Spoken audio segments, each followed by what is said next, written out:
Hello दोस्तों, welcome to my YouTube channel. आज आप लोगों का फिर से एक नई वीडियो में स्वागत है। जैसे कि आप लोगों को पता ही है, क्या हम लोग कक्षा 12 के इकोनॉमिक्स को स्टार्ट किए हैं और ये बात भी पता है क्या आप लोगों को कि इसको हम 30 वीडियो में इसको पूरा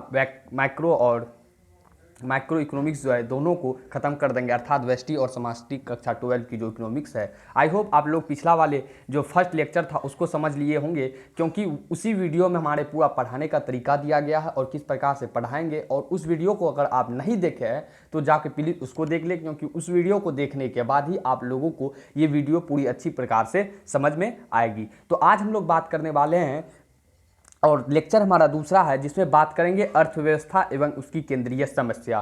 तो ये आपका पाठ दूसरा है और लेक्चर भी दूसरा है। तो अर्थव्यवस्था क्या होता है और इसकी केंद्रीय समस्या क्या है, उस पर चर्चा करेंगे। आज हम लोग 5-6 बात को जानेंगे, जिसमें आर्थिक समस्या सब की चर्चा करेंगे। आई होप आप लोगों को पिछला जो हमारा वीडियो का PDF था वो टेलीग्राम लिंक पर मिल गया होगा। अगर नहीं मिला हो तो एक बार फिर से बता देते हैं। हमारा टेलीग्राम लिंक से जुड़ने के लिए डिस्क्रिप्शन में लिंक दिया गया है, तो आप वहां से ज्वाइन कर सकते हैं। और हर एक वीडियो का जो हमारा PDF होता है वह वहां आपको उपलब्ध रहता है और वहां से आप लोग डाउनलोड करके उसे अपने कॉपी में नोट डाउन कर सकते हैं, क्योंकि नोट डाउन रहेगा तो आप उसे किसी भी समय निकाल के पढ़ सकते हैं। तो चलिए ज़्यादा इंट्रो को लंबा ना करते हुए आज का वीडियो स्टार्ट करते हैं, ठीक है। तो हमारा सेकंड चैप्टर है और सेकंड लेक्चर है क्या अर्थव्यवस्था एवं उसकी केंद्रीय समस्या। तो सबसे पहली बात, क्या अर्थव्यवस्था क्या होता है इसे समझेंगे, एवं उसकी केंद्रीय समस्या क्या होता है उसको समझेंगे। यह चैप्टर है जो है आपका, इससे कभी आपको 5 नंबर का पूछा जाएगा या 7 नंबर का इस चैप्टर से पूछा जाता है,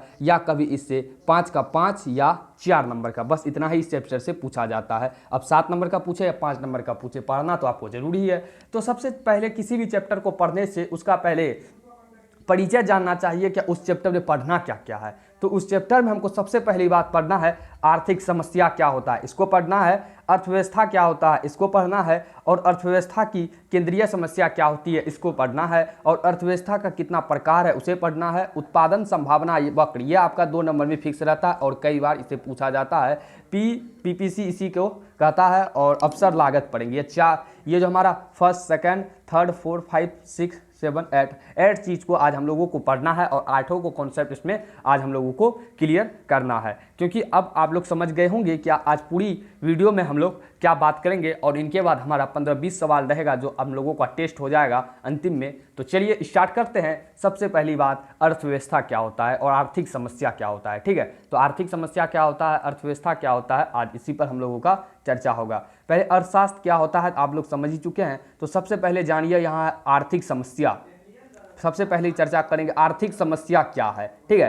तो आर्थिक समस्या पर सबसे पहली चर्चा करेंगे, ठीक है। तो पहले एक बार इसको पढ़ते हैं तब बाद में समझते हैं। आर्थिक समस्या चुनाव की समस्या है। आर्थिक समस्या क्या है, चुनाव की समस्या है। ये लाइन जब आप पढ़ेंगे तो आपको कुछ समझ में नहीं आएगा, चुनाव क्या होता है और आर्थिक समस्या क्या होता है। ये कथन है, इसको हम अभी प्रूव्ड करेंगे। क्या आर्थिक समस्या जो है चुनाव की समस्या है, यह अभी हमारा प्रूव्ड हो जाएगा। तो चलिए स्टार्टिंग करते हैं। आर्थिक समस्या का कथन है कि किसी भी अर्थव्यवस्था के सीमित संसाधन मानव के सभी आवश्यकता को पूरा नहीं कर सकता है। इसका मानना है कि मानव की आवश्यकता जो है असीमित है, जबकि उनको पूरा करने वाला साधन जो सीमित है। देखिए आर्थिक समस्या जो सबसे पहला जो कथन है वह चुनाव की समस्या है, ठीक है। तो आर्थिक समस्या का कथन क्या है, क्या कोई भी अर्थव्यवस्था जो है उसमें सीमित संसाधन रहता है। देखिए कोई भी अर्थव्यवस्था है उसमें जो संसाधन रहता है वह क्या रहता है, सीमित रहता है। लेकिन मानव की आवश्यकता क्या रहती है, मानव की आवश्यकता जो रहती है असीमित रहती है, यानी उसका अनंत ही नहीं होता है। मानव की आवश्यकता जो है बहुत अत्यधिक रहती है, जिसके लिए इसमें एक वर्ड यूज किया जाता है असीमित। और संसाधन जो सीमित है यानी उसकी मात्रा सीमित है, कुछ ही मात्रा है, तो उसके लिए सीमित वर्ड यूज किया जाता है। असीमित यानी कि बहुत अधिक, अनंत मानव की आवश्यकता है। लेकिन अर्थशास्त्र में संसाधन जो है मानव की सभी आवश्यकता को पूरा नहीं कर सकता है। संसाधन जो है मानव की सभी आवश्यकता को पूरा नहीं कर सकता है, क्योंकि संसाधन जो है आपका सीमित है। इसी कारण से लिखा जाता है कि अर्थव्यवस्था क्या है, एक चुनाव की समस्या है। क्योंकि आर्थिक समस्या का कथन है कि किसी भी अर्थव्यवस्था के सीमित संसाधन मानव की सभी आवश्यकता को पूरा नहीं कर सकता है, क्योंकि मानव की आवश्यकता क्या है, असीमित है, जबकि इनको पूरा करने का जो साधन है वह सीमित है। तो ये पैराग्राफ आप लोग समझ गए होंगे। तो नेक्स्ट है हमारा क्या, इसलिए ये दोनों के बीच, ये दोनों क्या होता है, ये दोनों का कहने का अर्थ है संसाधन की जो मात्रा सीमित है और मानव की आवश्यकता जो असीमित है। ठीक है, तो ये इसलिए यह दोनों के बीच एक संतुलन बनाने का प्रयास किया जाता है। किस दोनों के बीच, यानी कि मानव की यानी अर्थव्यवस्था की संसाधन और मानव की आवश्यकता के बीच जो संतुलन बनाने का प्रयास किया जाता है, इसी प्रयास से चुनाव की समस्या उत्पन्न होती है। इसी प्रयास से किसकी समस्या उत्पन्न होती है, तो चुनाव की समस्या उत्पन्न होती है। और इस प्रकार से आर्थिक समस्या मूलतः चुनाव की समस्या है। तो ये जो लाइन था आप लोगों का कि आर्थिक समस्या चुनाव की समस्या है, वो क्लियर हो गया होगा कि आर्थिक समस्या चुनाव की समस्या किस प्रकार से है। ठीक है, तो अंत में क्या है कि इस प्रकार से जो आर्थिक समस्या मूलतः चुनाव की समस्या है। अर्थशास्त्र में इस चयन की समस्या का ही अध्ययन किया जाता है और इसे ही आर्थिक समस्या कहा जाता है। अर्थशास्त्र में जो यह चयन की समस्या है, इसे ही आपका अध्ययन किया जाता है और इसे ही आपका आर्थिक समस्या कहा जाता है। आई होप आपको आर्थिक समस्या क्या है वो समझ में आ गया होगा। और आर्थिक समस्या जो आपका पूछा जाएगा, ये आपको 2 नंबर में कई बार पूछा गया है और इस बार भी पूछे जाने की समस्या है। तो आर्थिक समस्या पूछा जाए तो वहाँ लिखना है कि आर्थिक समस्या फर्स्ट लाइन में इसका एक कथन लिखना है, आर्थिक समस्या चुनाव की समस्या है। ठीक है, उनके बाद हमको समझाना है, उसमें एक बार शॉर्ट में आपको फिर से बताते हैं कि आर्थिक समस्या का कथन है कि किसी भी अर्थव्यवस्था में जो होता है आपका साधन जो होता है यानी संसाधन जो होता है वह सीमित होता है, लेकिन मानव की आवश्यकता जो होती है वह असीमित होती है। यही दोनों के बीच सब संतुलन बनाने का प्रयास किया जाता है, बैलेंस करने का प्रयास जब किया जाता है तो इन्हीं में चुनाव की समस्या उत्पन्न हो जाती है। और इस प्रकार से आर्थिक समस्या मूलतः जो है वह चुनाव की ही समस्या है। चुनाव का अर्थ है कि किसको किसका प्रयोग किया जाए मानव की आवश्यकता की संतुष्टि के लिए, उसी को हम लोग चुनाव कहेंगे। यानी कि सीमित संसाधन है और मानव की आवश्यकता जो है असीमित है, तो उनमें से कौन कौन से संसाधन का उपयोग करें जो मानव की आवश्यकता को संतुष्ट कर सके, इसी को हम लोग चुनाव कहेंगे। इसलिए यह दोनों के बीच जो एक संतुलन बनाने का प्रयास किया जाता है, यानी सीमित संसाधन और मानव की आवश्यकता जो असीमित है, ये दोनों के बीच जो आपका संतुलन बनाने का प्रयास किया जाएगा वही आपका चुनाव की समस्या है। और आर्थिक समस्या मूलतः जो आपका चुनाव की समस्या है। ठीक है, आई होप आपको ये पूरा समझ में आया होगा कि आर्थिक समस्या क्या होता है। और अर्थशास्त्र में इसी चयन की समस्या का अध्ययन किया जाता है, इसे ही आर्थिक समस्या कहा जाता है। अब बात करेंगे आर्थिक समस्या के कारण क्या है। तो आर्थिक समस्या जो होता है उसका कारण क्या होता है। ठीक है, तो आर्थिक समस्या के कारण के पीछे 2 बातें सबसे प्रथम आती है। 2 बातें, सबसे पहली बात आती है सीमित आवश्यकता। आवश्यकता क्या है, सीमित आवश्यकता, अनलिमिटेड वांट्स, और सीमित आवश्यकता। और दूसरा है सीमित या दुर्लभ संसाधन, सीमित या दुर्लभ संसाधन। तो आपको पता है कि मानव की आवश्यकता क्या है, असीमित है, और सीमित या दुर्लभ संसाधन जो है आपका सीमित है और दुर्लभ भी है। संसाधन आपका सीमित और दुर्लभ है। तो वांट्स और इधर है रिसोर्स, यानी कि संसाधन। जो आपका आवश्यकता है वह आवश्यकता जो आपका सबसे अधिक है, क्योंकि संसाधन आपका सीमित है और आवश्यकता जो है वह सबसे अधिक है। इसलिए W फॉर वांट्स, वांट्स आवश्यकता, R फॉर रिसोर्स, रिसोर्स मतलब संसाधन, यानी कि W बड़ा R, अर्थात मानव की जो आवश्यकता है वह संसाधन जो सीमित संसाधन है उससे कहीं बहुत अधिक है। और इसी दोनों के बीच जो तालमेल बैठाने की प्रक्रिया की जाती है उसमें चुनाव की समस्या आती है और वही चुनाव की समस्या आपका आर्थिक समस्या हो जाता है। ठीक है, अब नेक्स्ट बात करते हैं हम लोग अर्थव्यवस्था की केंद्रीय समस्या। अब बात करें किसमें, अर्थव्यवस्था की केंद्रीय समस्या। आर्थिक समस्या क्या होती है, अर्थव्यवस्था और आर्थिक समस्या का कारण क्या होता है, इसको समझ गए होंगे। अब बात करेंगे अर्थव्यवस्था की केंद्रीय समस्या, अर्थव्यवस्था और अर्थव्यवस्था की केंद्रीय समस्या। चलिए बात करते हैं। ठीक है, तो अर्थव्यवस्था की केंद्रीय समस्या, अर्थव्यवस्था उस अर्थव्यवस्था को कहते हैं, उस व्यवस्था को कहते हैं। तो अर्थव्यवस्था सबसे पहले बात करेंगे अर्थव्यवस्था किसे कहते हैं। ठीक है, तो अर्थव्यवस्था उस व्यवस्था को कहते हैं जिसके द्वारा एक क्षेत्र के लोग अपनी आजीविका अर्जित करती है। कौन सा क्षेत्र को लोग कैसी आजीविका अर्जित करती है, चलिए उसको समझते हैं। ठीक है, तो कोई भी क्षेत्र, क्योंकि आजीविका जो अर्जित करने का क्षेत्र है वह बहुत ही अधिक है। जैसे कि कोई डॉक्टर से अपनी आजीविका डॉक्टरी करके अर्जित करता है, कोई मजदूर किसान खेती करके अपनी आजीविका अर्जित करता है, या कोई व्यक्ति पढ़ाई करा के यानी कि शिक्षक के रूप में अपनी सेवा देकर अपनी आजीविका अर्जित करता है, यानी कि जिसके द्वारा एक क्षेत्र का लोग अपनी आजीविका अर्जित करेगा वही उसका अर्थव्यवस्था हो जाएगा। ठीक है, तो दूसरे शब्दों में किसे कहेंगे अर्थव्यवस्था? अर्थव्यवस्था से अभिप्राय उन प्रणाली से है जिसके द्वारा समाज के समस्त आर्थिक क्रियाओं का संचालन किया जाता है। देखिए, समाज में जो समस्त आर्थिक क्रिया होता है वो आर्थिक मतलब होता है पैसा। पैसा के लिए जो क्रिया किया जाता है, आर्थिक क्रिया आपको पिछले वीडियो में बताए थे आर्थिक क्रिया क्या होता है। तो समाज में जो आर्थिक क्रिया किया जाता है उसका जो संचालन किया जाता है जिस प्रणाली के अंतर्गत, वही आपका अर्थव्यवस्था हो जाएगा। आप लोग देख रहे होंगे समाज में जो है बहुत से क्षेत्र में लोग काम करते हैं। कोई खेत में काम करते होंगे, कोई तो बाहर में काम करते होंगे, या कोई दफ्तर में काम करते हैं, ऑफिस में काम करते हैं, कोई स्कूल में काम करते होंगे। इसी प्रकार से बहुत से क्षेत्र में लोग काम करते हैं और जो उन समस्त आर्थिक क्रिया का सब लेकिन आर्थिक क्रिया ही करता है। तो आर्थिक क्रिया का जो संचालन करता है वो किसी ना किसी अर्थव्यवस्था के अंतर्गत ही करता है, और अर्थव्यवस्था उन प्रणाली से संबंध रखता है जिसके द्वारा समाज के समस्त आर्थिक क्रियाओं का संचालन किया जाता है। आई होप आपको अर्थव्यवस्था क्या होता है वो समझ में आ गया होगा। सिंपल लाइन में समझिए कि अर्थव्यवस्था उस व्यवस्था को कहेंगे जिसके द्वारा एक क्षेत्र के लोग अपनी आजीविका अर्जित करता है, वही आपका अर्थव्यवस्था हो जाएगा। ठीक है, तो प्रत्येक देश किसी ना किसी आर्थिक प्रणाली पर आधारित है, आर्थिक प्रणाली के रूप में। देखिए, प्रत्येक देश के स्तर पर बात करें तो प्रत्येक देश है जो वह किसी ना किसी आर्थिक प्रणाली पर आधारित है, किसी ना किसी आर्थिक प्रणाली पर आधारित है। इसको आप लोग पहले भी पढ़े होंगे। पहला पूंजीवाद, समाजवाद और मिश्रित अर्थव्यवस्था। देखो, प्रत्येक देश जो है आपका किसी ना किसी आर्थिक प्रणाली पर आधारित है। तो पूंजीवादी अर्थव्यवस्था, समाजवाद अर्थव्यवस्था और मिश्रित अर्थव्यवस्था। तो भारत कौन सा अर्थव्यवस्था के श्रेणी में आता है तो आप लोग मुझे कमेंट बॉक्स में जरूर बताएंगे। ठीक है, तो अर्थव्यवस्था किसे कहेंगे? क्या जिसके द्वारा एक क्षेत्र के लोग अपनी आजीविका अर्जित करेगा वही आपका अर्थव्यवस्था हो जाएगा, या दूसरे शब्दों में बात करेगा क्या अर्थव्यवस्था से अभिप्राय उन प्रणाली से है जिसके द्वारा समाज के समस्त आर्थिक क्रियाओं का संचालन किया जाता है। ठीक है, तो उसे कहेंगे हम लोग अर्थव्यवस्था। और प्रत्येक देश किसी न किसी आर्थिक प्रणाली पर आधारित रहता है, और आर्थिक प्रणाली के रूप के अंतर्गत आपको पूंजीवाद समझ में आया, सेकंड समाजवाद और मिश्रित अर्थव्यवस्था। ठीक है, नेक्स्ट है हमारा क्या आर्थिक प्रणाली की भिन्नता के अनुसार अर्थव्यवस्था का संचालन भिन्न भिन्न होता है। देखिए, आर्थिक प्रणाली में भिन्नता था ना आपका, पहला पूंजीवादी था, दूसरा समाजवादी था, तो तीसरा क्या था तो मिश्रित अर्थव्यवस्था था। तो यहाँ कह रहा आर्थिक प्रणाली में भिन्नता के अनुसार अर्थव्यवस्था का संचालन जो होगा भिन्न भिन्न होगा। सिंपल सी बात है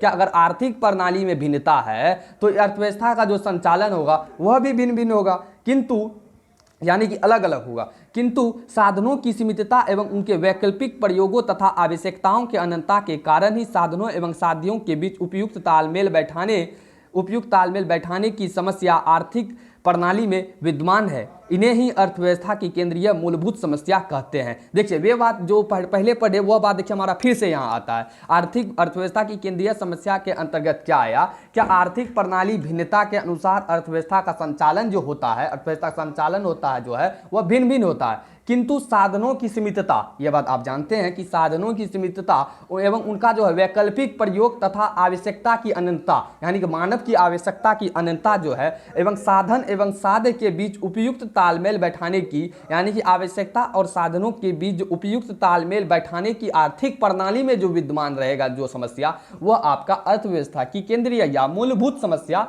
कहते हैं। इसमें जो आएगी आप वो आर्थिक प्रणाली में आएगा। इसमें जो समस्या किस में आएगा? आर्थिक प्रणाली में आएगा। वो कैसे आएगा? तो जो संसाधन है आपका सीमित है, वह बात फिर से रिपीट हो रहा है, जो बताया उसी बात को रिपीट फिर से किया जा रहा है कि आर्थिक प्रणाली जो है आपका वह भिन्नता है। आर्थिक प्रणाली अलग अलग है, जैसे पूंजीवादी, समाजवादी, मिश्रित अर्थव्यवस्था, ये तीन प्रकार के आर्थिक प्रणाली है। तो आर्थिक प्रणाली में अगर भिन्नता है तो अर्थव्यवस्था का जो संचालन होगा आपका वह भिन्न भिन्न होगा, सिंपल सी बात है। किंतु साधन जो है आपका वह सीमित है, और मानव की आवश्यकता भी है जो आपका, वह मानव की आवश्यकता क्या है? असीमित है। तो दोनों के बीच जो तालमेल बैठाने की समस्या, तालमेल बैठाने में जो समस्या उत्पन्न होगी आर्थिक प्रणाली के अंतर्गत, वह आपका हो जाएगा अर्थव्यवस्था की केंद्रीय या मूलभूत समस्या। अर्थव्यवस्था की केंद्रीय बात करें, अर्थव्यवस्था की मूलभूत समस्या कहे, दोनों में से वही होगा क्या कि अर्थव्यवस्था की केंद्रीय या मूलभूत समस्या कहते हैं, दोनों एक ही बात है। आई होप आपको आर्थिक अर्थव्यवस्था की केंद्रीय समस्या क्या होता है वो पूरी अच्छी प्रकार से समझ में आ गया होगा। फिर कहता है संसाधन की कमी ही चयन की समस्या को जन्म देता है। देखिए संसाधन की कमी है तब ना हम चयन करेंगे कि कौन कौन सा वस्तु का उपयोग करें जो हमारी आवश्यकता को संतुष्ट कर दे। अगर संसाधन मेरे पास पूरा उपलब्ध है तो चयन क्यों करें, जिसका उपलब्ध जो हमारा उपयोग के लिए होगा उसको जाके उपयोग कर लेंगे। तो आर्थिक अर्थव्यवस्था की केंद्रीय समस्या क्या है आप उसे भी समझ गए होंगे, ठीक है। तो उसी में से एक अर्थशास्त्री आता है प्रोफेसर सैमुअल्सन। क्या आता है? प्रोफेसर सैमुअल्सन आता है, ठीक है। प्रोफेसर सैमुअल्सन आता है। तो ये क्या कहता है, प्रत्येक अर्थव्यवस्था में संसाधन के आवंटन के निम्न 3 मौलिक समस्या होता है। प्रत्येक अर्थव्यवस्था में संसाधन जो है उसके बांटने में जो है 3 प्रकार का मौलिक समस्या आ जाता है। ये आपको पूछा जाएगा। जो प्रति अर्थव्यवस्था में संसाधन है, संसाधन क्या हमारा सीमित है, तो उसे जो आवंटन किया जाता है, उसे जो बांटा जाता है, उसके अंतर्गत आपका 3 प्रकार का मौलिक समस्या आ जाता है। और ये कौन कहता है? तो प्रोफेसर सैमुअल्सन। ये कई बार पूछा गया ऑब्जेक्टिव में कि आप किसने अर्थव्यवस्था में आपका 3 मौलिक समस्या को बताया है, तो प्रोफेसर सैमुअल्सन बताया था। तो अभी तक आप लोग क्या समझ गए? क्या आर्थिक समस्या क्या होता है, अर्थव्यवस्था की केंद्रीय समस्या क्या होता है, ये दोनों को समझ गए। अब तीसरी बात है कि सैमुअल्सन ने जो आपका अर्थव्यवस्था के संसाधनों के आवंटन में 3 मौलिक समस्या दिया है उसे समझेंगे। ये आपका ऑब्जेक्टिव में पूछा जाएगा या 2 नंबरिया में पूछ देगा। क्या प्रोफेसर सैमुअल्सन ने अर्थव्यवस्था की 3 केंद्रीय समस्या या 3 मौलिक समस्या जो दी थी उसको लिखें, ठीक है। तो चलिए उसको समझते हैं कि अब प्रत्येक अर्थव्यवस्था में संसाधन का आवंटन का निम्न 3 मौलिक समस्या। देखिए प्रत्येक अर्थव्यवस्था में रहता है, कोई भी अर्थव्यवस्था में हो उसका आवंटन के लिए जो है 3 मौलिक समस्या होता है। इसको हम थोड़ा आपको जूम करके पढ़ा देते हैं, आपको जब PDF मिले तो वहाँ अच्छा से देख लेंगे। देखिए ठीक है। तो अर्थव्यवस्था की यहाँ आगे केंद्रीय समस्या, तो इसकी कितनी समस्या बताए आपको हम? 3 मौलिक समस्या। और किसने दिया? तो प्रोफेसर सैमुअल्सन दिया। तो सबसे पहला समस्या आता है क्या किन वस्तु का उत्पादन किया जाए और कितनी मात्रा में। सबसे पहली समस्या क्या है आपका? किन वस्तु का उत्पादन किया जाए और कितनी मात्रा में किया जाए। तो ये भी सबसे बड़ी बात है कि अगर किसी वस्तु को हम उत्पादन करेंगे तो वह किन वस्तु का उत्पादन करें और कितनी मात्रा में करें, और जो वस्तु उत्पादन किए वह उत्पादन वस्तु कैसे किया जाए। अगर उस उत्पादन उस वस्तु का हम कर रहे हैं तो उत्पादन हम किस प्रकार से करें और उत्पादन किसके लिए किया जाए। ये 3 बात प्रोफेसर सैमुअल्सन बताता है किसी भी अर्थव्यवस्था के संसाधन के आवंटन के लिए। पहली बात, क्या किन वस्तुओं का उत्पादन किया जाए और कितनी मात्रा में, यानी कितना उत्पादन किया जाए। दूसरा बात कहता है कि इन वस्तु का उत्पादन, यानी ये वस्तु का जो उत्पादन करेगा वह किस प्रकार से किया जाए। तीसरा बात आता है उत्पादन किसके लिए किया जाए। ये 3 बात आपका बताता है प्रोफेसर सैमुअल्सन। तो किन वस्तुओं का उत्पादन किया जाए, ये बात है आपका, है ना। तो किन वस्तु का उत्पादन किया जाए और कितनी मात्रा में। तो कौन कौन सी वस्तु का उत्पादन कर सकते हैं? उपभोक्ता वस्तु का उत्पादन कर सकते हैं आप, पूंजीगत वस्तु का उत्पादन कर सकते हैं, निजी वस्तु या सार्वजनिक वस्तु। ये 4 प्रकार की वस्तु का उत्पादन होता है और कितनी मात्रा में किया जाए ये आपका मौलिक समस्या का फर्स्ट समस्या है। यानी कि प्रोफेसर सैमुअल्सन जो दिया था आपका 3 मौलिक समस्या, उसका फर्स्ट है उपभोक्ता वस्तु, पूंजीगत वस्तु, निजी वस्तु और सार्वजनिक वस्तु। उपभोक्ता वस्तु कपड़ा का करे या गेहूं का, पूंजीगत वस्तु मशीन का, ट्रैक्टर आदि का, निजी वस्तु अंतर्गत मकान, स्कूटर, फैक्ट्री का करे, या सार्वजनिक वस्तु के अंतर्गत स्कूल, अस्पताल। ये सभी वस्तु का किस प्रकार से उत्पादन किया जाए और किन मात्रा में उत्पादन किया जाए, ये अर्थव्यवस्था की 3 मौलिक समस्या के अंतर्गत फर्स्ट वाला किन वस्तु को उत्पादन किया जाए और कितनी मात्रा में किया जाए इसका अध्ययन किया जाता है। सेकंड मौलिक समस्या आपका क्या है? क्या इन वस्तु का उत्पादन, अर्थात ये वस्तु जो है आपका, इसका उत्पादन किस प्रकार से किया जाए। ओके, तो पहला आता है श्रम प्रधान तकनीक और दूसरा आता है पूंजी प्रधान तकनीक, यानी कि श्रम से किया जाए या पूंजी के प्रधान के तकनीक से किया जाए। थर्ड आता है उत्पादन किसके लिए किया जाए, व्यक्तिगत वितरण के लिए या कार्यात्मक वितरण के लिए। थर्ड आता है क्या व्यक्तिगत वितरण के लिए उत्पादन किया जाए या कार्यात्मक वितरण के लिए। तो 3 मौलिक समस्या में आपको सबसे ज़्यादा याद रखना है क्या किन, ये मेन जो लाइन है उसको याद रख लेना है, ठीक है। क्या है क्या किन वस्तु का उत्पादन किया जाए और कितनी मात्रा में। फर्स्ट बात 3 मौलिक समस्या के अंतर्गत ये वस्तु का कैसे, ये वस्तु उत्पादन कैसे किया जाए और उत्पादन किसके लिए किया जाए, ये तीनों बातें याद रखना है, ठीक है। ये समझाने के लिए आपको लिख दिए थे, लेकिन ये तीनों जो है 3 प्रोफेसर सैमुअल्सन जो अर्थव्यवस्था की केंद्रीय समस्या के अंतर्गत 3 मौलिक समस्या देता है, किन वस्तु का उत्पादन किया जाए, इन वस्तु का उत्पादन कैसे किया जाए और उत्पादन किसके लिए किया जाए, ये तीनों बातों को आपको अच्छी प्रकार से याद रखना है, ठीक है। अब हम लोग बात करेंगे,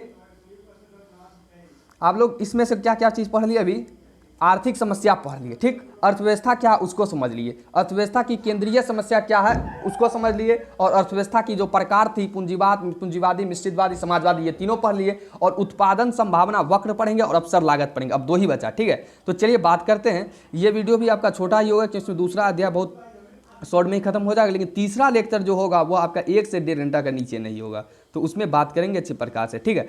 तो चलिए बात करते हैं तीसरा, उत्पादन संभावना या वक्र या सीमांत उत्पादन संभावना। इसको आप जो है VVI लगाइए या MVVI लगाइए, जो लगाना आप लगा सकते हैं। ये एग्जाम में छपने का हर एक बार गारंटी रहता है, क्योंकि या आपको 2 नंबर में पूछ ले या आपका 5 नंबर में पूछ ले। आपको हम इस प्रकार से यहाँ लिख के लाए हैं, आपको 2 नंबर में पूछे आराम से लिख सकते हैं, और 1 या 5 नंबर में पूछे उसको भी आराम से लिख सकते हैं। तो सबसे पहले बात जानिए क्या उत्पादन संभावना वक्र। आप इसका यूट्यूब पर वीडियो को सर्च मार के देखिएगा, वहाँ समझाने का जो तरीका है वो आप समझिएगा क्या आपको समझ में आता है। लेकिन हमारा जो यहाँ समझाया गया इतना सटीक तरीके से समझाया गया है कि आपको एक बार में ही समझ में आ जाएगा क्या उत्पादन संभावना वक्र अर्थात PPC क्या है, यानी कि प्रोडक्शन पॉसिबिलिटी कर्व क्या है, वो एक बार में समझ में आ जाएगा। इतना सटीक आंसर इसमें हम लिख के लाए हैं और इतना अच्छे तरीके से समझाएंगे, ठीक है। तो उत्पादन संभावना वक्र कहे या सीमांत उत्पादन संभावना वक्र या सीमांत उत्पादन संभावना कहे, सबसे पहली बात जानिए कि ये दोनों में कोई अंतर नहीं है। दोनों में कोई पूछेगा आंसर वही होगा। उत्पादन संभावना वक्र पूछे या सीमांत उत्पादन पूछे, इसको आप PPC भी कहा जाता है। PPC क्यों कहा जाता है, यानी कि P for production, P for possibility, C for curve, यानी कि प्रोडक्शन मतलब उत्पादन, पॉसिबिलिटी मतलब संभावना, और वक्र कर्व मतलब वक्र, अर्थात PPC यानी कि प्रोडक्शन पॉसिबिलिटी कर्व, वो आपका हो गया उत्पादन संभावना वक्र अर्थात सीमांत उत्पादन संभावना। यह दोनों आपका एक ही होता है, उत्पादन संभावना वक्र या सीमांत उत्पादन संभावना। अब होता क्या है, अगर आप डिफिनेशन एक बार पढ़ लें और एग्जांपल जब देंगे आपको डिफिनेशन पूरी अच्छी प्रकार से समझ में आ जाएगा। घबराना नहीं है, डिफिनेशन पढ़ने के बाद आपको हमको याद ही नहीं हुआ, अगर हम अभी एग्जाम्पल जो देंगे उसमें आपको गारंटी पूरी अच्छी प्रकार से PPC उत्पादन संभावना वक्र या सीमांत उत्पादन संभावना आपको आराम से याद हो जाएगा।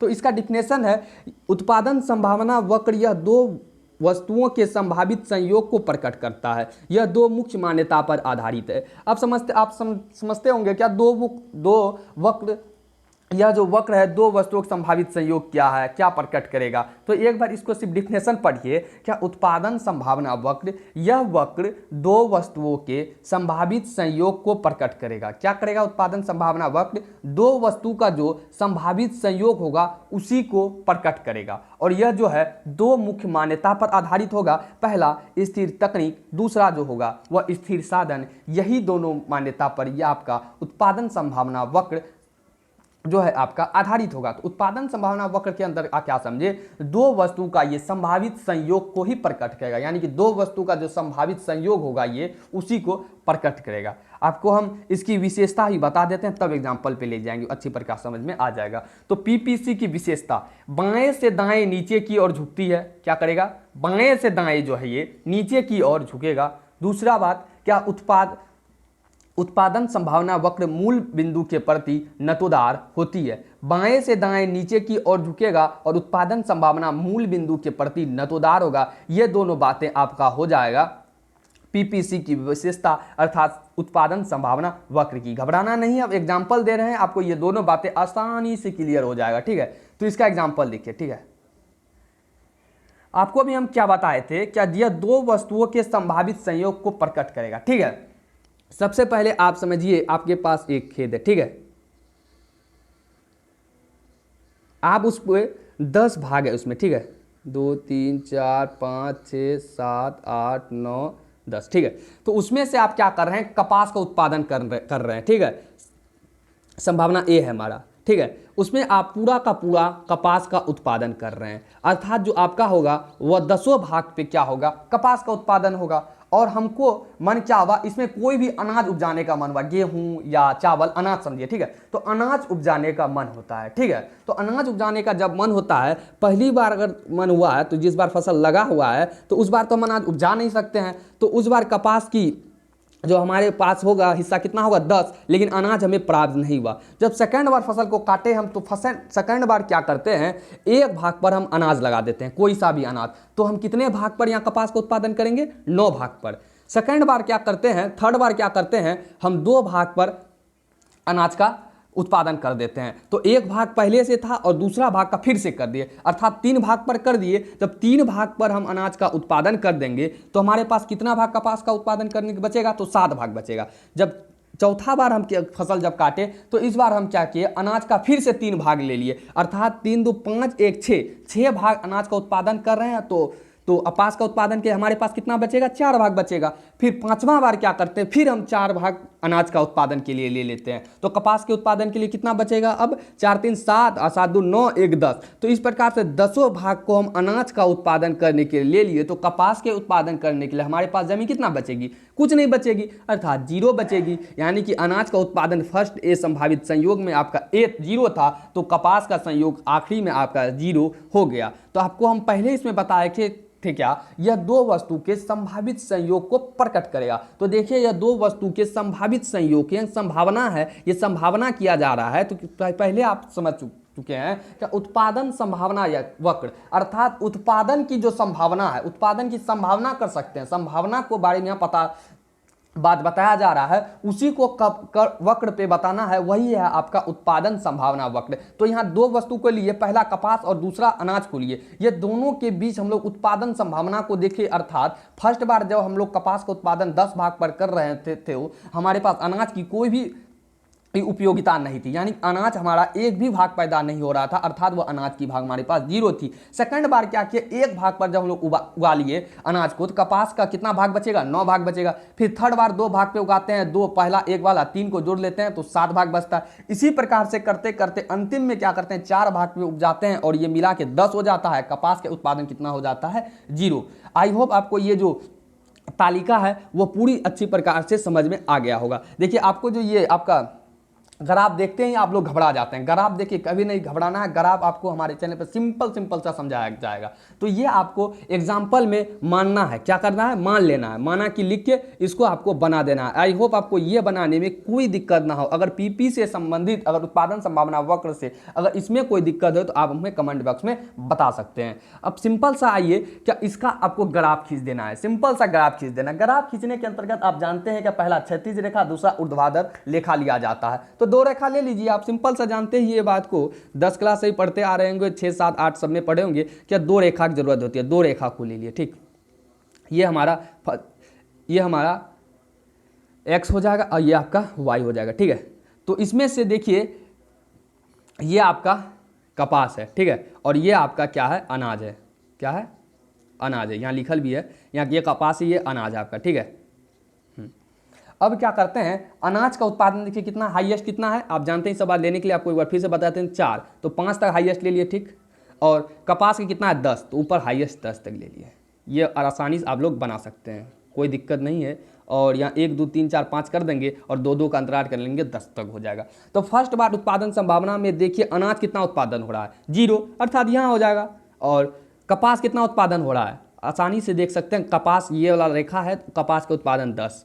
फिर देखते हैं बी वाला में कितना होता है, अनाज का उत्पादन आप कितना कर रहे हैं, 1, कपास का उत्पादन कितना हो रहा है, तो 9, तो 8 का बीच में और 10 का बीच में, तो यहाँ आ जाएगा, है ना, 8 10 का बीच में और 1 जो है आपका यहाँ से आ जाएगा, है ना, ये वाला हो जाएगा। और थर्ड पर जब आते हैं सी में आप 2 भाग का अनाज उत्पादन कर रहे हैं तो आपको 7 भाग बच रहा है, तो 6 आपका ये आपका 7 हो जाएगा और दूसरा भाग आपका यहाँ आ जाएगा, है ना। जब चौथा पे आते हैं डी वाला पर, तो कितना भाग उत्पादन कर अनाज का, 3 भाग पे, 3 भाग पर उत्पादन कर रहे हैं अनाज का, उत्पादन नीचे से जाएगा। और तो आपका ये कितना भाग, कपास कितना हो रहा है, 4, ठीक है। सेकंड बात पर जब आ रहे हैं, अनाज का जब आप लोग 4 भाग उत्पादन कर रहे हैं तो कपास कितना प्रयोग हो रहा है, 0, अर्थात यही हो जाएगा। अब जो ये रेखा यहाँ बन रहा है बिंदु, ये दोनों सामने सामने, इसका जो बिंदु बना इसको पकड़ के आराम से मिला दीजिए, आपका ये तैयार हो जाएगा पीपीसी, अर्थात उत्पादन संभावना वक्र या सीमांत उत्पादन संभावना।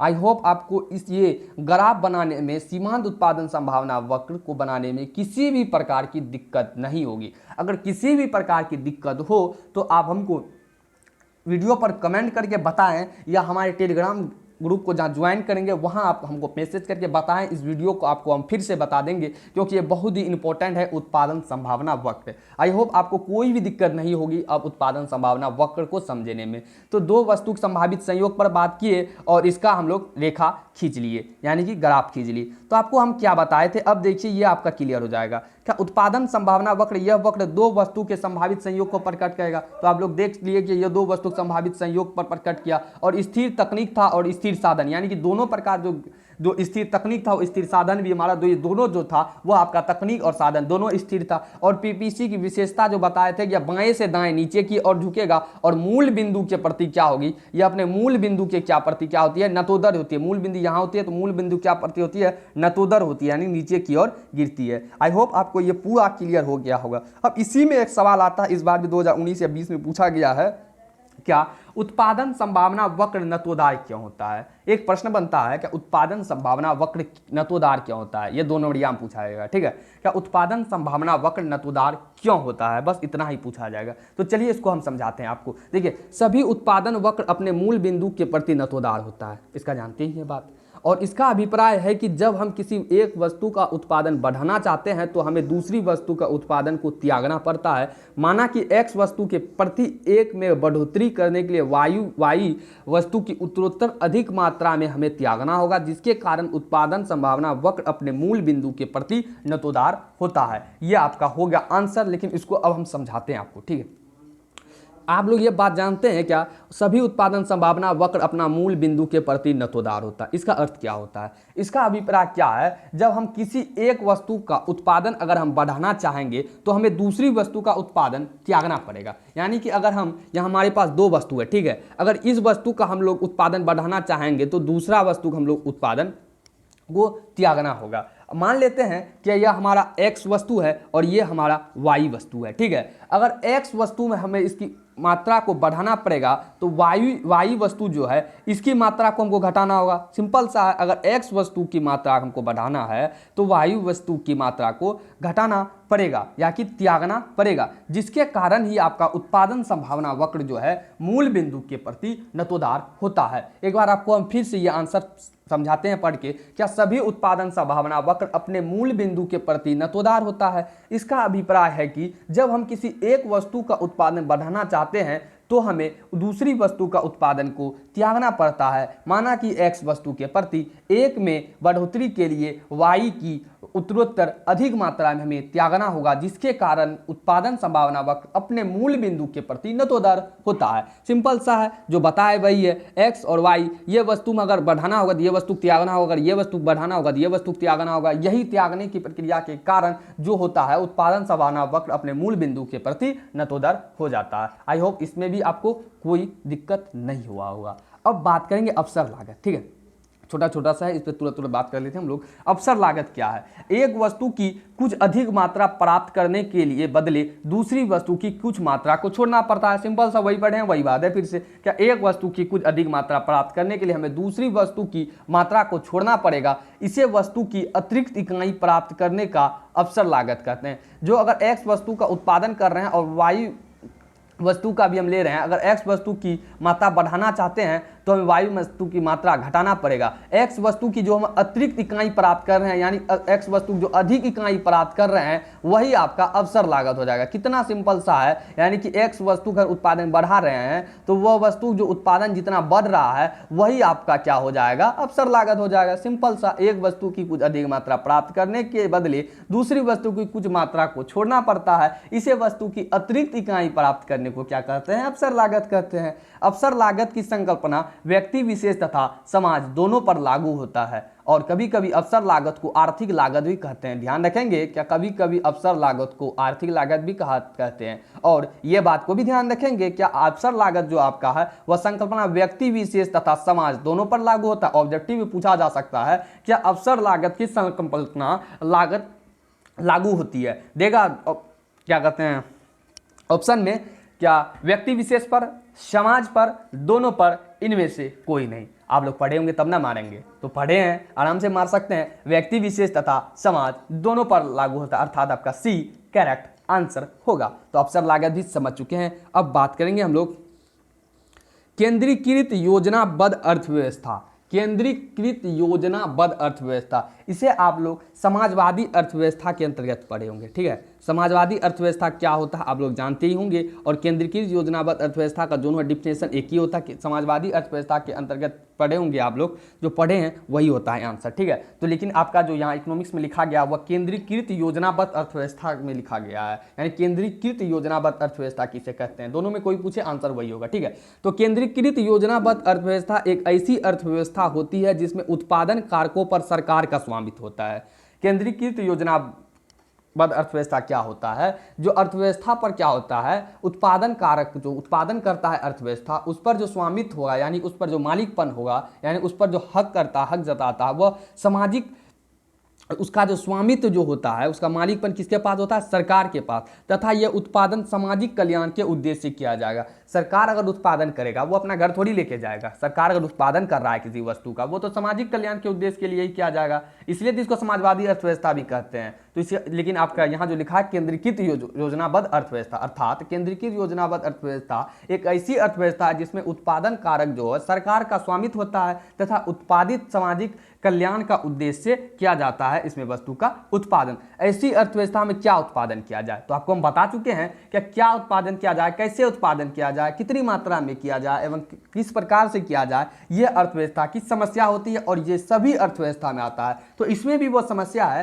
कि ऐसी अर्थव्यवस्था क्या उत्पादन किया जाए, कैसे उत्पादन किया जाए तथा किसके लिए उत्पादन किया जाए, निर्णय कौन लेगा, केंद्रीय सत्ता लेगा। तो इसमें मालिकपन किसका है, सरकार का है, इसमें स्वामित्व किसका है, सरकार का। तो ये सब निर्णय यानी क्या उत्पादन किया जाए, कैसे उत्पादन तथा किसके लिए उत्पादन किया जाए, ये सब निर्णय कौन लेगा, केंद्रीय सत्ता लेगा, सिंपल सी बात है। तो यही बात आपको लिखना है। तो केंद्रीकृत योजनाबद्ध अर्थव्यवस्था में सिंपल सा समझिए, क्या केंद्रीकृत योजनाबद्ध अर्थव्यवस्था में स्वामित्व जो होता है वह सरकार का होगा और जो इसमें उत्पादन किया जाएगा जो वस्तु का वह सामाजिक कल्याण के उद्देश्य से किया जाएगा। और ऐसी अर्थव्यवस्था में जो उत्पादन किया जाता है और कैसे उत्पादन किया जाए, यानी तीनों प्रकार की जो मौलिक समस्या थी, ये सभी प्रकार का निर्णय जो लेगा वह आपका केंद्रीय सत्ता लेगा। ठीक है, अब बात करेंगे हम लोग बाजार अर्थव्यवस्था किसे कहते हैं, इसे आप लोग पूंजीवाद अर्थव्यवस्था कह सकते हैं। ठीक है, तो बाजार अर्थव्यवस्था एक ऐसी अर्थव्यवस्था होती है जिसमें उत्पादन कारकों पर निजी स्वामित्व होता है तथा उत्पादन लाभार्जन के उद्देश्य से किया जाता है। देखिए बाजार अर्थव्यवस्था क्या है, इस अर्थव्यवस्था में जिसमें उत्पादन जो कारक होता है, किसी भी अर्थव्यवस्था में जो उत्पादन कारक होगा, यानी बाजार अर्थव्यवस्था के अंतर्गत मूलतः बात करें तो जिसमें उत्पादन कारक जो होगा निजी स्वामित्व होगा, यानी निजी स्वयं का स्वामित्व होगा, यानी कि व्यक्ति का स्वामित्व होगा, इसमें सरकार का कोई हस्तक्षेप नहीं होगा, इसमें निजी होगा तथा उत्पादन जो होगा अगर निजी है, अगर किसी व्यक्ति को निजी चीज है तो वह लाभार्जन के उद्देश्य से करेगा, वह सामाजिक कल्याण से उसका क्या मतलब है। तो अगर किसी व्यक्ति निजी, अगर किसी चीज का मान के चलिए आप ही निजी उत्पादन कर रहे हैं तो आप समाज को क्यों देखेंगे, आप अपना लाभार्जन को देखेंगे, मेरा कितना लाभ हो रहा है। तो वही बात कहा जा रहा है क्या इस उत्पादन के अंतर्गत जो है निजी स्वामित्व है, तो अगर निजी स्वामित्व है तो उत्पादन लाभार्जन के उद्देश्य से किया जाएगा, यानी जो आप उत्पादन करेंगे उसमें सब अधिक से अधिक लाभ हो इसलिए उत्पादन करेंगे, वही आपका हो जाता है बाजार अर्थव्यवस्था। और इस ऐसा अर्थव्यवस्था में तो देखिए यह समस्या जो है क्या उत्पादन किया जाए, कैसे उत्पादन किया जाए, किसके लिए उत्पादन किया जाएगा, इन आर्थिक समस्या का समाधान मांग एवं पूर्ति शक्ति के पर निर्भर है। देखिए मांग और पूर्ति शक्ति, देखिए अगर आप किसी वस्तु का उत्पादन कर रहे हैं तो बाजार में जिस वस्तु की मांग होगी वही वस्तु की पूर्ति होगी, वही बात इसमें बताया जा रहा है। कैसे उत्पादन किया जाए, किस लिए उत्पादन किया जाए, इन आर्थिक समस्या का जो समाधान निकाला जाता है वह मांग एवं पूर्ति, यानी जिस चीज के बाजार में मांग है तो उसी चीज की आप पूर्ति करेंगे, वही चीज का आप उत्पादन करेंगे, इसलिए कहा जाता है ये सभी समस्या का जो है आपका जो है कैसे उत्पादन किया जाए, किसके लिए उत्पादन किया जाए, वो मांग एवं पूर्ति शक्ति पर निर्भर करेगा। तो बाजार अर्थव्यवस्था की क्या है, सिंपल सा समझिए, इसमें जो उत्पादन कारक होता है, उत्पादन कारक पर निजी स्वामित्व होता है और किसके लिए कितना उत्पादन, और इन सभी आर्थिक समस्या का अध्ययन जो है वह आपका मांग और पूर्ति पर निर्भर कर देता है। आई होप आपको बाजार अर्थव्यवस्था भी समझ में आ गया होगा। ठीक है, अब आएंगे मिश्रित। मिश्रित मतलब आप लोग समझ गए होंगे मिला जुला, सिंपल सा समझिए, मिश्रित मतलब मिला जुला। ठीक है, मिला जुला कितना प्रकार का अर्थव्यवस्था पड़े, दो प्रकार का। पहला में कितना क्या कर रहा था, केंद्रीय सरकार हस्तक्षेप कर रहा था, और दूसरा में कौन कर रहा था, पूंजी यानी पूंजीवादी अर्थात व्यक्ति स्वयं निजी कर रहा था। मिश्रित दोनों को मिला दीजिए, मिश्रित यानी दोनों को मिला दीजिए, वही आंसर हो जाएगा। तो मिश्रित अर्थव्यवस्था में बाजार तथा केंद्रीय योजना पर अर्थव्यवस्था दोनों के गुण शामिल होते हैं। मिश्रित अर्थव्यवस्था में बाजार तथा केंद्रीय योजनाबद्ध अर्थव्यवस्था दोनों शामिल, दोनों का गुण शामिल होगा। दोनों का गुण क्या था, पहला में केंद्रीय और दूसरा में क्या था, निजी। तो दोनों का गुण अगर मिश्रित अर्थव्यवस्था शामिल है तो इसमें सरकारी और निजी दोनों क्षेत्रों का सह अस्तित्व होगा, यानी कि सरकारी और निजी दोनों अस्तित्व का अर्थ पहचान, यानी कि दोनों अर्थव्यवस्था का इसमें पहचान होगा मांग एवं पूर्ति बलों के द्वारा किया जाता है। इसमें क्या हो जाएगा, मांग एवं पूर्ति बलों के द्वारा किया जाता है, यानी कि मिश्रित अर्थव्यवस्था में आपका निजी व्यक्ति तथा सरकारी व्यक्ति दोनों मिलकर उत्पादन करेगा। इसमें सरकारी क्षेत्र के निर्णय सरकार, केंद्रीय सरकार द्वारा किए जाते हैं, जबकि निजी क्षेत्र के निर्णय कीमत तंत्र अर्थात मांग एवं पूर्ति के द्वारा किया जाएगा। तो यह जो मिश्रित अर्थव्यवस्था है, इसमें सरकारी क्षेत्र का जो निर्णय लिया जाएगा वह केंद्रीय सत्ता के द्वारा, यानी कि केंद्रीय सरकार के द्वारा लिया जाएगा, लेकिन निजी क्षेत्र का जो निर्णय है वह कीमत तंत्र अर्थात मांग एवं पूर्ति के द्वारा किया जाएगा। सिंपल सा समझ लिए क्या मिश्रित अर्थव्यवस्था के अंतर्गत जो आपका उत्पादन जो करेगा वह केंद्रीय सरकार द्वारा करेगा और निजी क्षेत्र का भी करेगा, और इसमें दोनों का गुण शामिल रहता है, अर्थात केंद्रीय सत्ता एवं केंद्रीय योजनाबद्ध का और बाजार अर्थव्यवस्था। आई होप आपको ये तीनों केंद्रीकृत योजनाबद्ध अर्थव्यवस्था, बाजार अर्थव्यवस्था के अंतर्गत, मिश्रित अर्थव्यवस्था अंतर्गत किसी प्रकार की दिक्कत नहीं होगी। तो कमेंट करके जरूर बताएं क्या आपको ये तीनों के अंतर्गत कोई परेशानी है, तो कमेंट करके अवश्य बताएं हैं।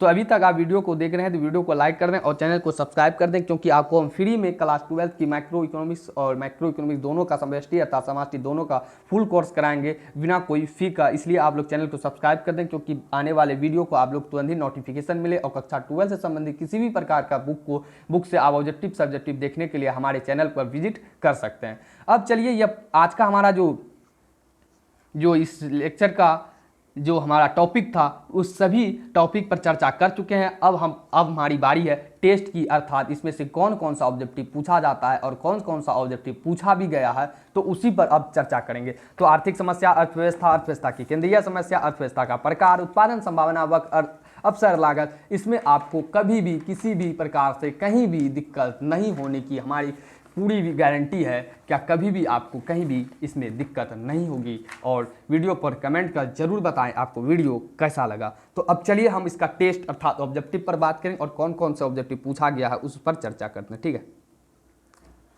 तो आइए, हमारा ऑब्जेक्टिव अब स्टार्टिंग होता है, 14-15 ऑब्जेक्टिव है, तो उस पर चर्चा करें। बहुविकल्पीय प्रश्न ऑब्जेक्टिव तो जानते हैं आपका 50% पूछा जाता है, ठीक है। तो चलिए, पहला सवाल है, निम्न में से किस आधार स्तंभ पर आर्थिक समस्या का जो ढांचा है वह खड़ा है। आर्थिक समस्या का ढांचा खड़ा है। असीमित आवश्यकता, सीमित संसाधन, दोनों इनमें से कोई नहीं। तो असीमित आवश्यकता है, सीमित संसाधन है, ये दोनों के अंतर्गत ही आपका जो है अर्थव्यवस्था का, आर्थिक समस्या का ढांचा खड़ा है। क्योंकि आर्थिक समस्या में क्या पढ़े, जब सीमित संसाधन है, सीमित है, और मानव की आवश्यकता असीमित है, ये दोनों ही समस्या आर्थिक समस्या को जन्म देता है। सिंपल सा है। और ये अर्थात यहाँ दोनों जो दिया है, असीमित आवश्यकता, सीमित साधन, यही दोनों आपका आर्थिक समस्या का ढांचा का खड़ा करता है, अर्थात दोनों इसका करेक्ट आंसर हो जाएगा।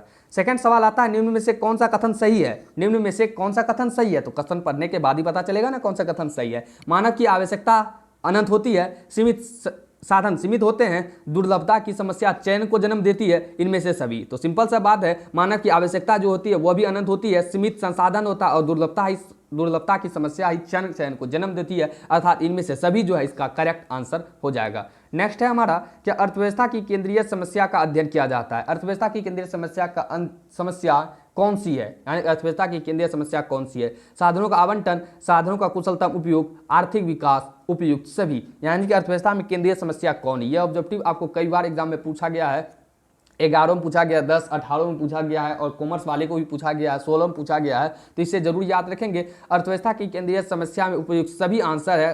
साधनों का आवंटन किस प्रकार से किया जाएगा, संसाधनों कुशलतम उपयोग किस प्रकार से करे जो हमारी अधिकतम संतुष्टि प्रदान करे, और आर्थिक विकास किस प्रकार से करे, यह आपका आर्थिक व्यवस्था के केंद्रीय समस्या के अंतर्गत उपयुक्त सभी इसका करेक्ट आंसर हो जाएगा। चौथा सवाल है, आर्थिक समस्या मूलतः किस तथ्य की समस्या है। आर्थिक समस्या जो है मूलतः किस तथ्य की समस्या है। ध्यान रखेंगे, आर्थिक समस्या मूलतः पूछा जा रहा है। चुनाव की, उपभोक्ता चयन की, फर्म चयन की, इनमें से कोई नहीं। इसके अंतर्गत हम लोग किसका बात किए, उपभोक्ता चयन की बात ही नहीं किए, फर्म चयन का भी बात ही नहीं किए, और इनमें से कोई होगा ही नहीं। इसका आंसर तो होगा, वह क्या हो जाएगा, चुनाव की समस्या। तो अर्थव्यवस्था की मूलतः समस्या क्या थी, आर्थिक समस्या की मूलतः समस्या क्या आ रही थी, चुनाव की समस्या। तो इसका करेक्ट आंसर फर्स्ट वाला, यानी ये आंसर है चुनाव। साधन की प्रमुख विशेषता कौन सी है। यह मानव आवश्यकता की तुलना में सीमित है, इसका वैकल्पिक प्रयोग संभव है, दोनों इनमें से कोई नहीं। तो साधन की प्रमुख विशेषता क्या है? तो मानव की आवश्यकता की तुलना में सीमित है, यह बात बिल्कुल सही है। मानव की जितनी आवश्यकता है उसकी तुलना में यह सीमित है। इसका वैकल्पिक प्रयोग संभव है, यानी इसका वैकल्पिक प्रयोग कर सकते हैं, और अर्थात इसका दोनों जो इसका दिया है वो करेक्ट आंसर हो जाएगा 5वां का। छठा नंबर पर बात करेंगे, अर्थव्यवस्था को वर्गीकृत किया जा सकता है। अर्थव्यवस्था वर्गीकृत पूंजीवादी, समाजवादी, मिश्रित, इनमें से सभी, इसका अर्थात इनमें से सभी इसका करेक्ट आंसर। आपको ये सवाल बचपन से ही पढ़ते आ रहे होंगे। अर्थव्यवस्था की केंद्रीय समस्या है। अर्थव्यवस्था की केंद्रीय समस्या क्या है? ठीक से ये सवाल आ गया। क्या उत्पादन किया जाए, कैसे उत्पादन किया जाए, और उत्पादित वस्तु को वितरित कैसे हो, इनमें से सभी। सिंपल सा है, इनमें से सभी। प्रोफेसर सैमुअल्सन ने इसको बांटा था, क्या उत्पादन किया जाए, कैसे उत्पादन किया जाए, या उत्पादित वस्तु को वितरित कैसे किया जाए। ठीक है, नेक्स्ट 8वां सवाल है, निम्न में से किस अर्थव्यवस्था में निजी क्षेत्र और सार्वजनिक क्षेत्र का सह अस्तित्व होता है? सिंपल सा सवाल, क्या निम्न में से किस अर्थव्यवस्था में निजी क्षेत्र और सार्वजनिक क्षेत्र का सह अस्तित्व होता है? पूंजीवादी, समाजवादी, मिश्रित, इनमें से कोई नहीं। सिंपल सा आंसर मिश्रित। इसमें पूंजीवादी, समाजवादी यानी कि निजी और सरकार, केंद्रीय का दोनों का हस्तक्षेप होता है, अर्थात मिश्रित अर्थव्यवस्था इसका करेक्ट आंसर, यानी कि दोनों का पहचान रहता है। निजी क्षेत्र और सार्वजनिक क्षेत्र के अंतर्गत आपका मिश्रित अर्थव्यवस्था पर दोनों का प्रभाव रहता है। नेक्स्ट बात करेंगे 9वां नंबर सवाल, एक समाजवादी अर्थव्यवस्था का मूल उद्देश्य क्या होता है? उद्देश्य, ठीक है, एक समाजवादी अर्थव्यवस्था का मूल उद्देश्य क्या होता है? आपको बताया है कि अधिकांश उत्पादन करना, मुनाफा कमाना, आर्थिक स्वतंत्र या अधिकतम लोक कल्याण। तो समाजवादी अर्थव्यवस्था में कौन कर रहा था? तो केंद्रीय सरकार कर रहा था, यानी कि राज्य कर रहा था। तो राज्य अपना घर थोड़ी लेके जाए, सरकार अगर किसी चीज का वस्तु उत्पादन करवा रहा है तो वो अपना घर थोड़ी लेके जाएगा, वो अधिकतम लोक कल्याण के लिए ही करेगा। अर्थात इसका आंसर क्या हो जाएगा? अधिकतम लोक कल्याण, क्योंकि सरकार किसी भी चीज का जो कार्य करेगा वह लोक कल्याण के लिए ही करेगा, क्यों? अधिकतम उत्पादन करेगा और मुनाफा कमाना, आर्थिक स्वतंत्रता, ये तीनों प्रकार से सबसे इंपॉर्टेंट जो है वो अधिकतम लोक कल्याण, अर्थात आपका मूल उद्देश्य पूछ रहा है तो वो आपका मूल उद्देश्य क्या है? लोक कल्याण ही है। 10वां नंबर सवाल है, किस अर्थव्यवस्था में कीमत तंत्र के आधार पर निर्णय किए जाते हैं? इसको भी बताएं आपको, किस अर्थव्यवस्था में कीमत तंत्र के आधार पर निर्णय लिया जाता है? तो समाजवादी, पूंजीवादी, मिश्रित, इनमें से कोई नहीं। तो सिंपल सा आंसर पूंजीवादी के अंतर्गत कीमत तंत्र के आधार पर निर्णय लिया जाता है। उत्पादन संभावना वक्र का ढाल गिरता है। देखिए, ध्यान से देखिए, उत्पादन संभावना वक्र का जो है आपका वो ढाल गिरता है। ठीक है, तो बाएं से दाएं, ऊपर से नीचे, दाएं से बाएं, नीचे से ऊपर, क्या होगा करेक्ट आंसर? बाएं से दाएं, ऊपर से नीचे, दाएं से बाएं, नीचे से ऊपर। तो उत्पादन संभावना वक्र का ढाल कहां से कैसे गिर रहा था? ऐसे गिर रहा था। तो ऐसे गिर रहा है तो सिंपल सा आंसर ऊपर से नीचे, ना कि नीचे से ऊपर। ऐसे थोड़ी जा रहा था, ऐसे आ रहा था, यानी कि नीचे से ऊपर, यानी अर्थात ऊपर से नीचे जो आपका है वो आपका करेक्ट आंसर है। नीचे से ऊपर वो गलत आंसर है। बाएं से दाएं भी इसका गलत होगा, लेकिन ऊपर से नीचे जो इसका करेक्ट आंसर, इसमें कंफ्यूज नहीं होना है। क्या उत्पादन संभावना वक्र का जो ढाल गिरता है वह ऊपर से नीचे की ओर गिरता है। नेक्स्ट सवाल है, उत्पादन संभावना वक्र क्या होता है? अक्षय की ओर उन्नतोदर, आज की ओर उन्नतोदर, या अक्ष की समांतर या अक्ष की लंबवत होती है।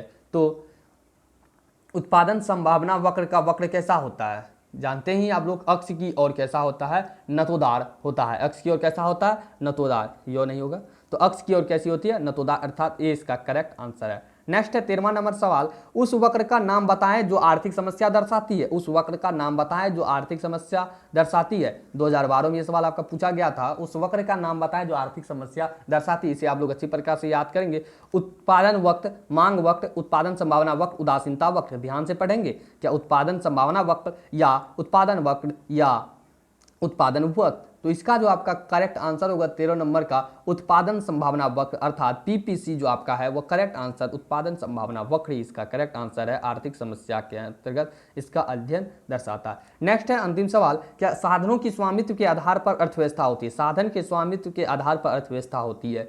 तो केंद्रीकृत योजनाबद्ध अर्थव्यवस्था, मिश्रित अर्थव्यवस्था, बाजार अर्थव्यवस्था, उपरोक्त में सभी। तो स्वामित्व के आधार पर कितने प्रकार की अर्थव्यवस्था देखे हम लोग? 3 प्रकार का देखे थे, केंद्रीकृत, बाजार, मिश्रित, उपयुक्त सभी, अर्थात उपयुक्त सभी इसका करेक्ट आंसर होगा। आई होप आपको आज का सेशन बहुत ही बढ़िया लगा होगा। तो वीडियो पर लाइक कर दें और चैनल को सब्सक्राइब कर दें, क्योंकि इसी प्रकार के वीडियो हमारे चैनल पर आते रहता है। और फुल कोर्स आपको इकोनॉमिक्स का फ्री में कराया जाएगा और 10 ईयर का प्रीवियस पेपर अंत में कराया जाएगा और हाईलाइटेड प्रश्न भी आपको पता ही है कराया जाएगा, जैसे कि आप लोगों को हम इंट्रो में बता ही चुके हैं। आई होप आपको ये सेशन अच्छा लगा। वीडियो पर कमेंट जरूर करें और वीडियो को लाइक अवश्य करें। तो आप क्योंकि एक वीडियो को बनाने में बहुत ही मेहनत लगता है और इसका PDF तैयार करने में भी मेहनत लगता है। और आपको यहाँ से फ्री में आपको टेलीग्राम पर PDF भी मिल जाएगा। तो वीडियो को लाइक करने में आप लोगों को 1 सेकंड से भी कम समय नहीं लगता है। तो वीडियो को लाइक अवश्य करें और चैनल को सब्सक्राइब अवश्य कर दें। तो thank you all of you, thanks for watching. मिलते हैं नेक्स्ट वीडियो में नेक्स्ट लेक्चर के साथ। आई होप आप लोगों को जो पिछले वीडियो का PDF भी मिल गया होगा और इस वीडियो का भी PDF आप लोगों को एक बार फिर से बता देते हैं कि डिस्क्रिप्शन में लिंक दिया गया है, आप वहां से ज्वाइन कर लें और उसको वहां से आपको ये PDF मिल जाएगा। और कक्षा 12 से इकोनॉमिक्स या किसी सब्जेक्ट से कोई भी दिक्कत हो, किसी प्रकार का नोट्स चाहिए तो आप वहाँ से हमें संपर्क कर सकते हैं। तो चलिए नेक्स्ट वीडियो में मिलते हैं नेक्स्ट लेक्चर के साथ।